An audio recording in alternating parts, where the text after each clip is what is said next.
Mizoram thadoktuna lakhraba Meetei Humpumapan Cachar gi Binakandi South Barak Monitoring Committee Assam na hangliba Rilief Camp ta changjapham louduna leiri. Mizoram da leiba CSO kharana tha sigi kunmathoida mafam aduda Meetei sing leiba yaroi haina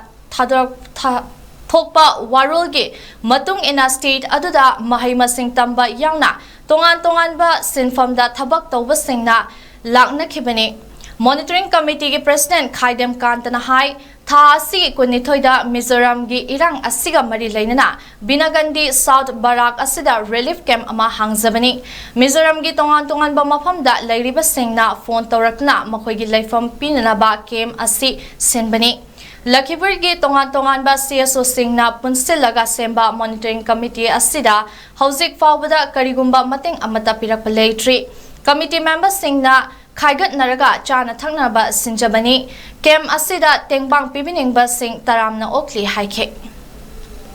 Mizoram ki tongan ba civil society organization kharana rest no thokhiba gi warol matung inna makoi se mi painare haibadagi lakchage haibada akoina leibida kulma khong chadragadi lakpiu go leinabagi sinjage haidna adugi matungda ikona relief camp si hangjabani toina tawjariba relief camp asida tongan na ani lakpa tara lakpa kun lakpa adumai tongna lakhibasina hojik phauda mi humfuga mapan khak entry tawduna akoi thamjare masi bauda ikoina tawjarak pasiga akoi gi relief ki mateng oina sarkar dagi amadi tongan ba group sindagi karinta akoi phangba leijadri thumnatagi akoi gi monitoring committee gi thabuba sing mayam dagi ikoina